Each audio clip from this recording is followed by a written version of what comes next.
Today on CityCast Chicago, CPS and the Archdiocese are at odds. Chicago continues to uplift and celebrate immigrant stories, and we want to know, what shuttered local business or event would you resurrect? It's Thursday, April 16th. I'm Jacoby Cochran, and this is what Chicago's talking about.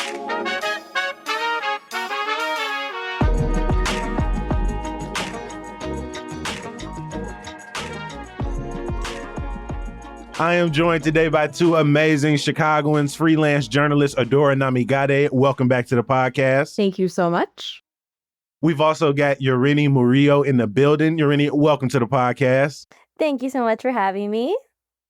Before we get things rolling today, I want to talk a little bit about CityCast Chicago Neighbors. We've been growing this community of listeners and readers for the last few years now, and we've done a few different bag drops, popped out with the beanies last year. But what I keep hearing from people who sign up day in and day out is that they do it because they love the work we do. The stories we tell, they enjoy listening to us, try and figure out the same things in this city they are. Like, how can I save more money? How can I afford to live in my neighborhood? How do I get outside and meet new people? My hope is that this podcast and newsletter means 1,000 different things to 1,000 different people, right? That's Chicago for you. But I also hope on some level it's helping you engage with this city just a little more deeply. And if that sounds like you, and you also got $10 a month to spare, then go on and sign up at membership.citycast.fm to become a CityCast Chicago neighbor now. Go on, show some extra love to the team, and we also got you with ad-free listening, bonus content, invite to our next neighbors event, and we also are going to mail you a brand new CityCast Chicago pennant from Oxford Pennants. It's got the Chicago blue that we all love, the Sears Tower, and a slogan that low-key I've been rocking with lately: I live here on purpose. And I want you to write back to me, what does that slogan mean to you? How do you live in Chicago on purpose? You can see the pennant now and sign up today at membership.citycast.fm. And I can't wait to hear from you. I don't have to wait much longer to hear from our amazing guest today. Adora, you have been covering an ongoing fallout between Chicago public schools and the Archdiocese of Chicago, and it has major implications for hundreds of students who require additional learning services and resources. Straight up, my friend, why are CPS and the Archdiocese beefing right now? Because they cannot agree on whose fault it is, who was in charge of the money. And both sides are blaming each other. So basically 833 students as of April 10th last week who have developmental disabilities and were receiving services like pull-out tutoring for things like reading and writing and math. They're not getting that supplemental instruction anymore. And it's because the Archdiocese of Chicago says, well, Chicago Public Schools is in charge of the money that was supposed to help them get those services. And they came and told us that they no longer have it. But then also Chicago Public Schools, when you ask them, say, no, the Archdiocese decided internally to pivot that money elsewhere. So it's not clear who is responsible. And in the meantime, the students who really need this supplemental tutoring, they're not getting it.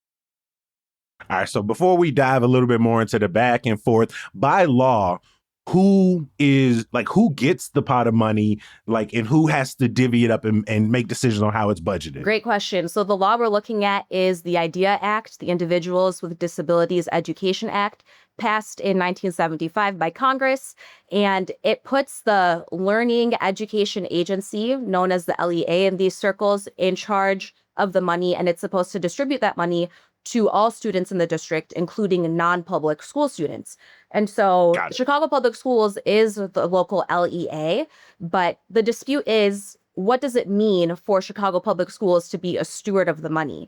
They're saying that they receive the money directly, but then they give it to the Archdiocese and that they're in charge of handling where that money goes. Hands off. Right. But then the Archdiocese is saying, no, we don't actually see that money and we don't have full jurisdiction over how it's spent. We rely on Chicago Public Schools to make that distribution happen. So it's really not clear. That's messy. It does sound messy. We've covered over the last few months the relationship between CPS and multiple private charter networks. A few have come to the city and said, we're running out of money. Can you keep us open? Can we join the district? And CPS has had to make some hard decisions. Here is another instance where it's this back and forth on who's right. I mean, can you talk about how this messiness will ultimately and has already started to kind of trickle down to families and students? Yeah, it definitely has trickled down already. I was looking at a CBS article, for example, that was covering this issue, and they interviewed a 12-year-old student who goes to Queen of All Saints. That person has cerebral palsy. It makes it hard for him to write with the right side of his body. And so he has this tutor come in that is funded through this money, and that person helps him with writing. But then his family got an email last week that just said, hey, this funding is cut off. And so that cuts off the direct writing instruction that he needs. It is so tough for the families because, like, they're not in charge of how the money is distributed. They're not really able to create recourse for this. And the school days keep counting down and ticking off as these big institutions need to come to agreement and decide, like, who is actually in charge of this. And it is confusing as to how they don't know, honestly. I was going to ask, is it any clearer as you look through the reporting? Because CPS is standing by their statement, which is, we gave y'all the money. We actually have been updating you for months that you are running out of money. You're spending it too fast, and you're going to decide how you allot the rest of this for the remainder of the school year. But the Archdiocese is saying, we've made calls, we've made emails, no one's responding to us. This was abrupt. We didn't have, like, this feels like something that should be easy to prove. Have people been able to track down the paper trail? Exactly. And I haven't been able to. And I've asked both sides directly, like, can you name what party is responsible? Who is responsible for giving out this money? Like, who is in the room when you're having these conversations about the money? And I'm not getting clear answers about it. And I haven't seen any reporting indicating either. Everyone's just kind of saying, hey, this is what both sides say, but how do we solve the issue? We don't know. It sounds like they need to get together, sit down, and really hash it out. And document it all, because we can't keep going on. He said, she said. That's not helping anybody. Exactly. 100%. And similar to the conversations we've had about who's responsible for making sure students have a bus route and a bus driver on time.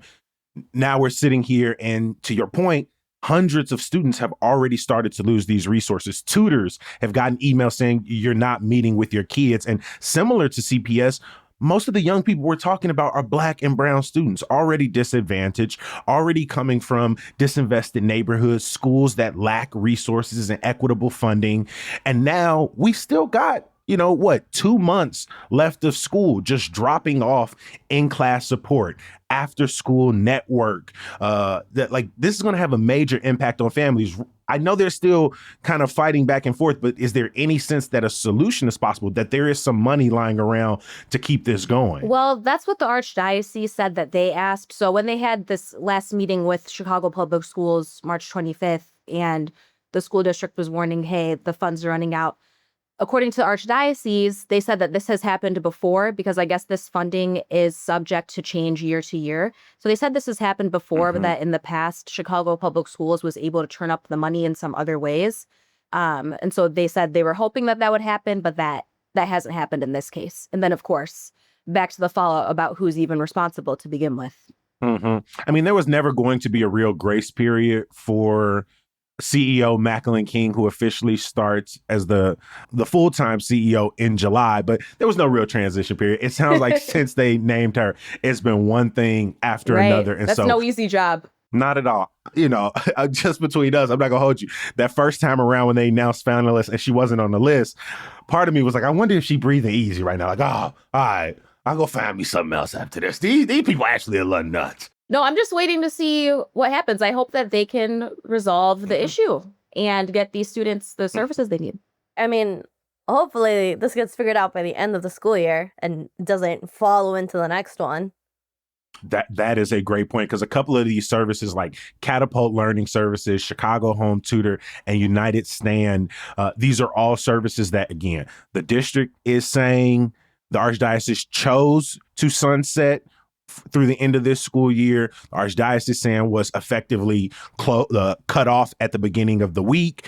But at least from my understanding, it sounds like this pool of money, some form of it will be there next year, and students will be able to use these services. Will they be able to use it the entirety of the school year? I don't know. But we also now have to account for, what does it mean to have another period of start and stop learning? People who've built a relationship with a tutor that abruptly ended, students who got used to these resources and classes and really needed them to be successful through the end of the school year. How is that going to impact them going into the summer? All questions will continue to follow in the weeks to come. No, definitely, especially because because if you're not at reading level by 3rd grade, most educators say that's the pivot transition where you go from learning to read to then using reading as a tool to learn. And so these things are on a timeline. You don't have forever to learn these skills, and being able to have a skill like reading really impacts your future.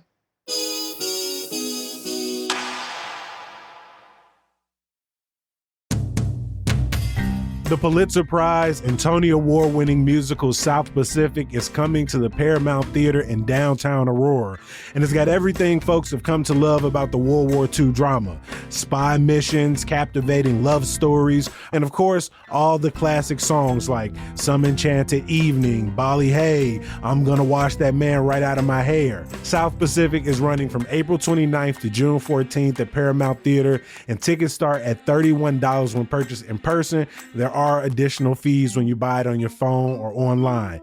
You can get your tickets today at ParamountAurora.com.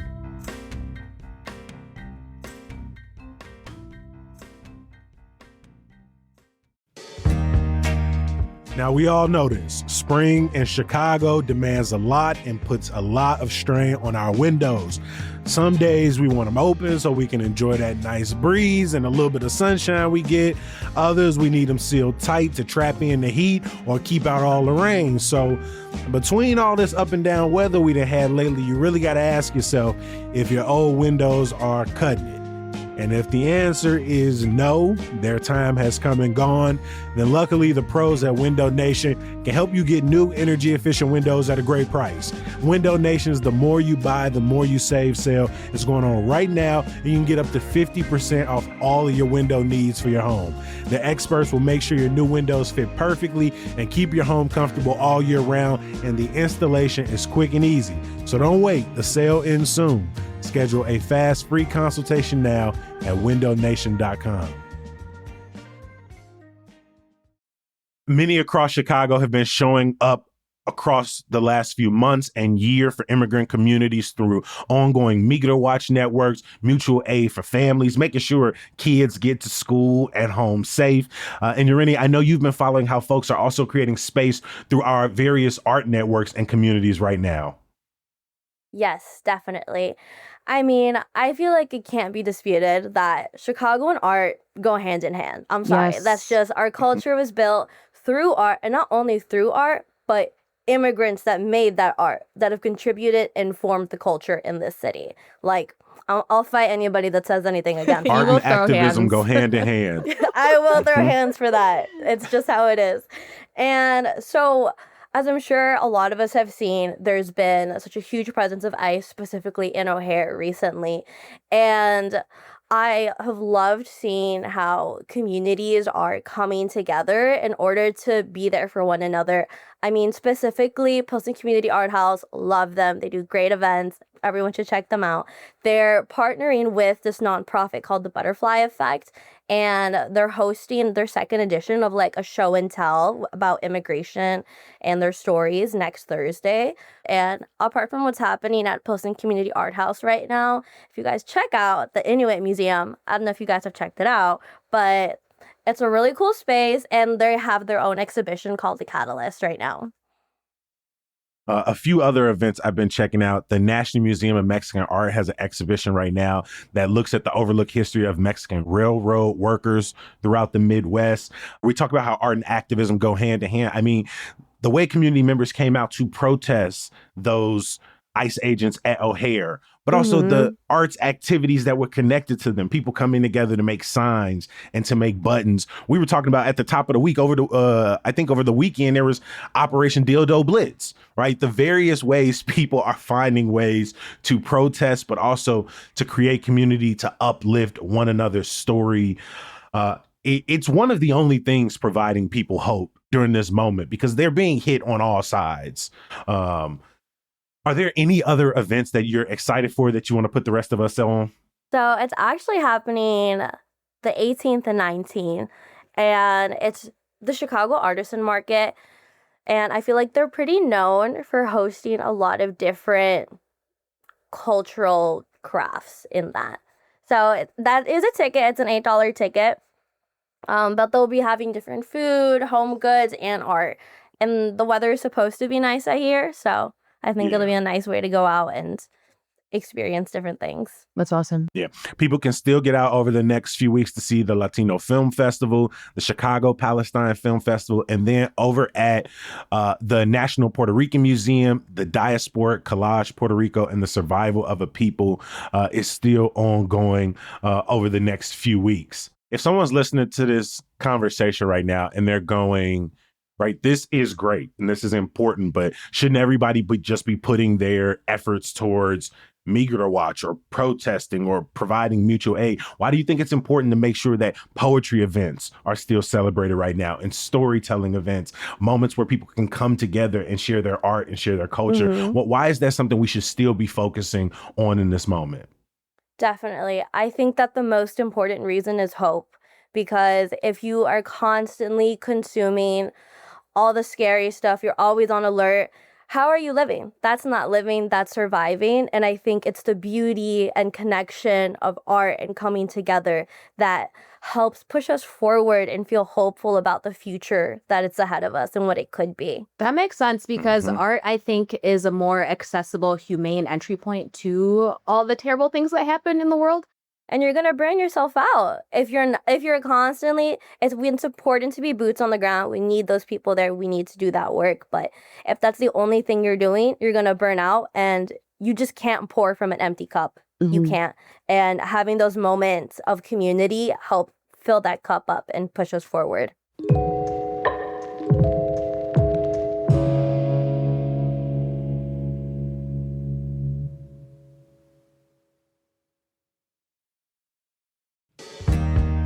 Hey, it's executive producer Simone Alicea here, and you might have heard it's our spring membership campaign. And so you've probably heard us talk about how becoming a neighbor for $10 a month is really important to help CityCast Chicago keep bringing you the stories you love.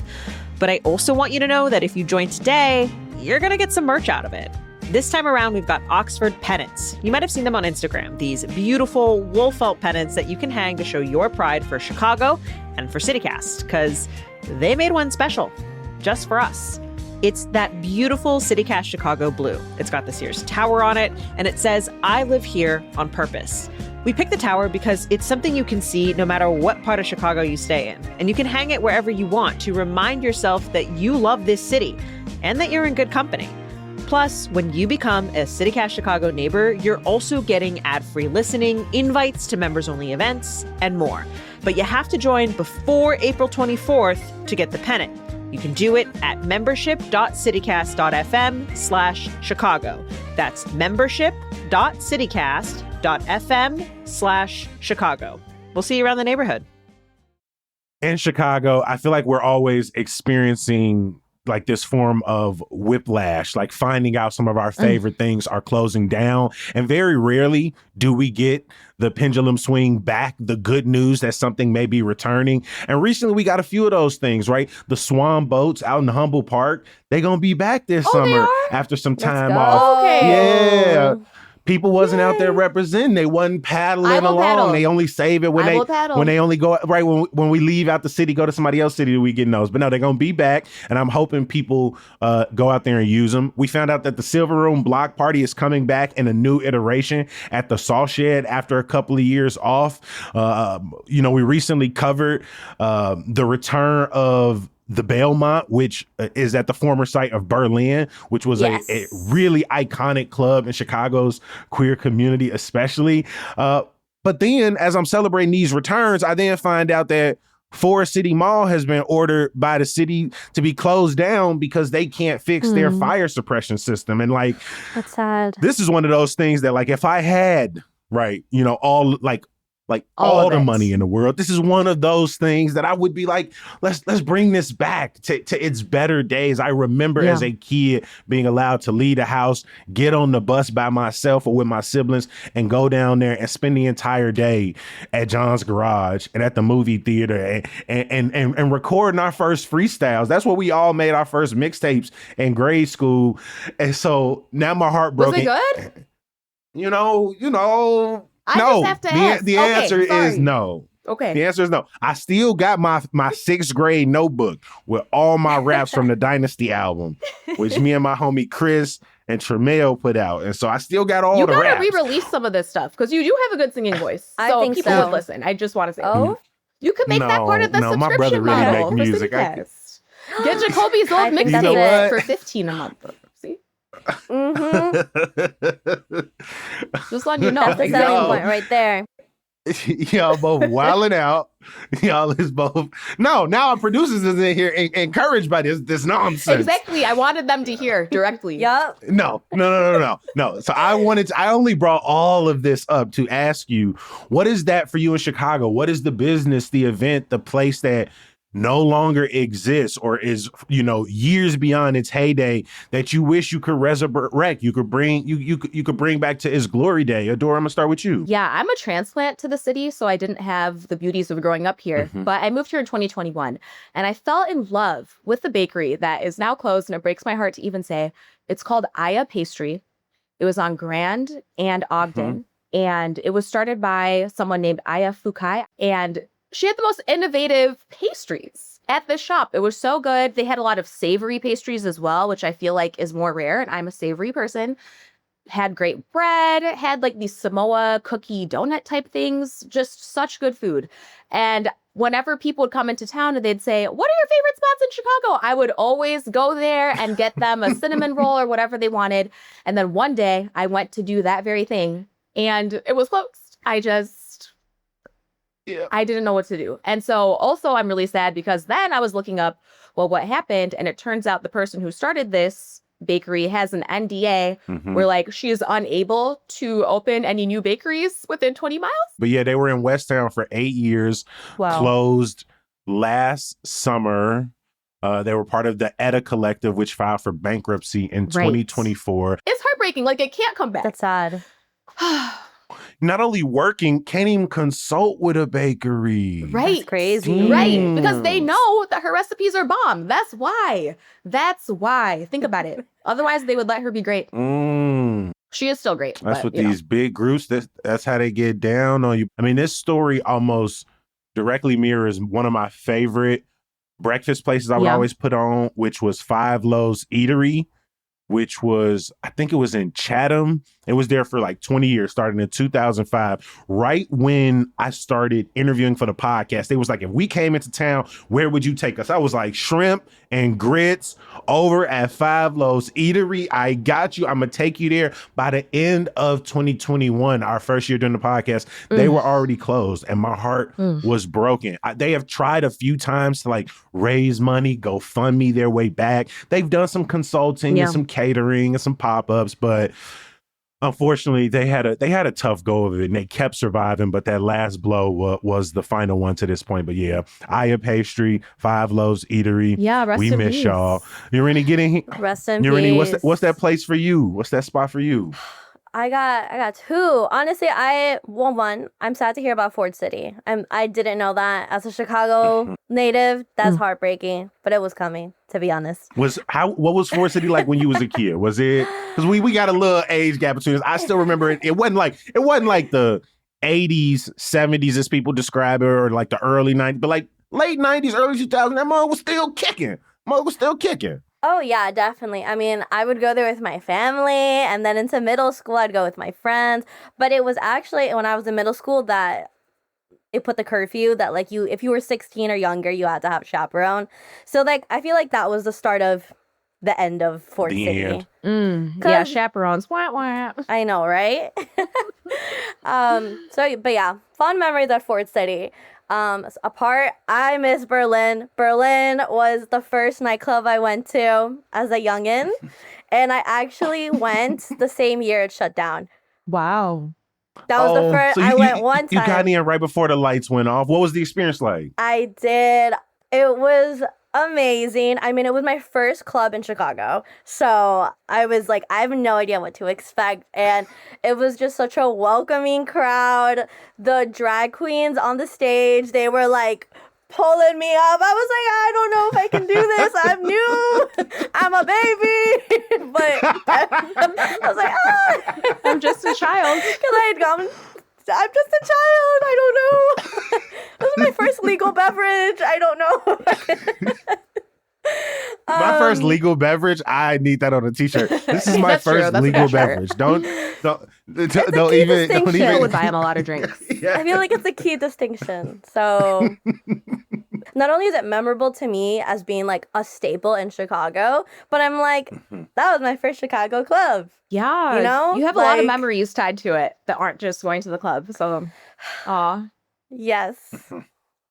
I miss her. So that closed in 2023. The Belmont and Decibel are opening April 25th.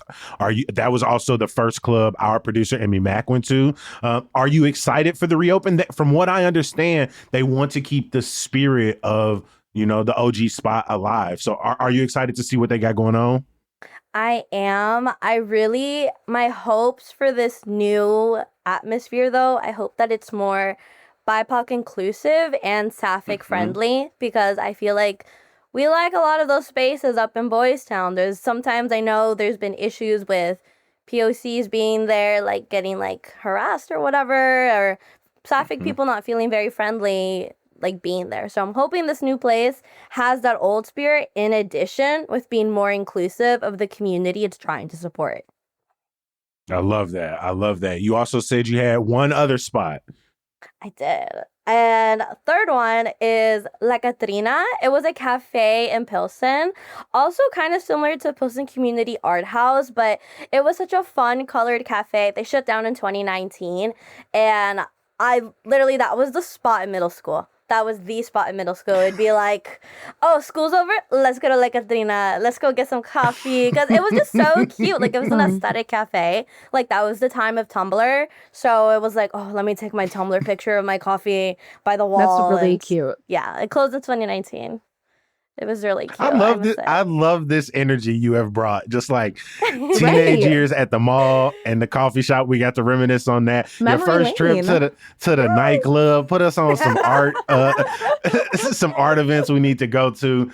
Seriously, I really, really appreciate y'all both making time and for being here. We want to hear from y'all listening. Please reach out to us, 773-780-0246. What's that spot you still mourning to this day and you wish had a comeback? I want to hear from y'all. Name, neighborhood, and your spot. Please join me in giving a huge thank you to our guest today, freelance journalist Adora Namigade. Thank you for making time, my friend. Thank you for having me. And Yorini Murillo, thank you for joining us on the podcast. Thank you for having me. I had so much fun. Yes, it's a good time here. It's only the second day of this membership campaign and y'all are already signing up. Thank you. We really, really appreciate y'all coming through so much that I just keep repeating phrases. Your $10 a month helps us keep making more of the show and the newsletter that you love. Huge shout outs to Amy B, Cameron M, Kelly A, Carrie C, and Natasha L. They joined this week at membership.citycast.fm and they're getting our brand new CityCast Chicago pennant. Please get like them. We're going to be talking about our membership campaign the rest of this week and next week, but don't wait. Membership.citycast.fm.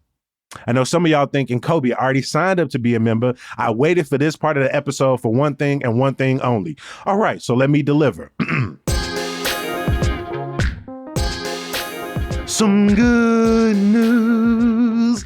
Earth Fest is this Saturday at the Garfield Park Conservatory. They're going to have nature education teachers, a whole toddler zone, so bring the family, a sculptures exhibition, a wellness market, photo booth, and so much more. I'm going to drop a link for you in the show notes. We are going to be back bright and early tomorrow, and we got some friends joining us from WTTW, Joanna Hernandez, and Axios's own Carrie Shepard. We're going to be back bright and early tomorrow, y'all. We'll talk to you then. Peace.